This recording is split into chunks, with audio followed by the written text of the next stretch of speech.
En l'àmbit polític, la Il·lustració va posar en qüestió la concentració de poders en mans del rei o monarquia absoluta i va defensar la instauració d'un nou tipus de govern basat en la separació de poders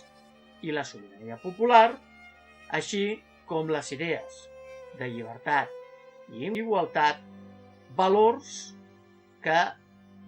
s'encarnaren en el lema de la Revolució Francesa: llibertat, igualtat i fraternitat.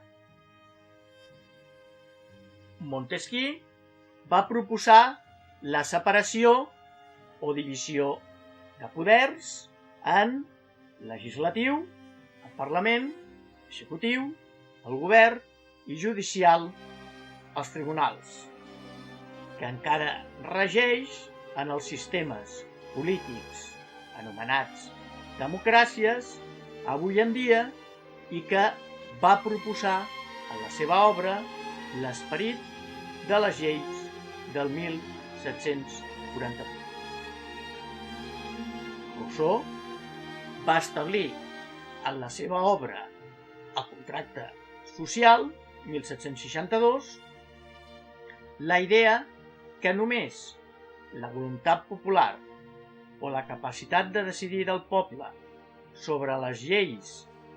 i el seu govern constituïen el fonament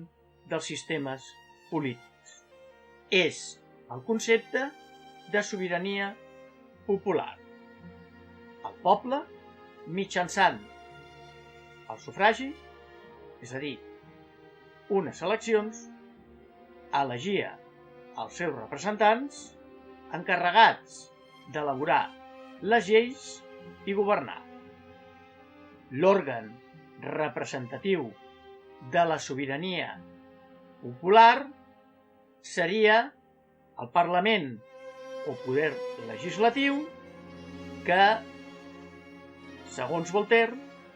havia de limitar l'autoritat reial. El govern, generalment,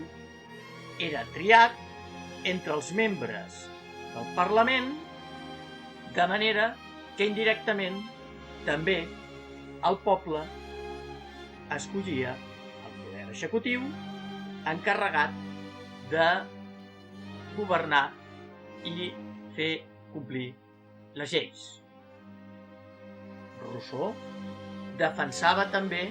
la necessitat d'establir un contracte o contracte social entre governants i governants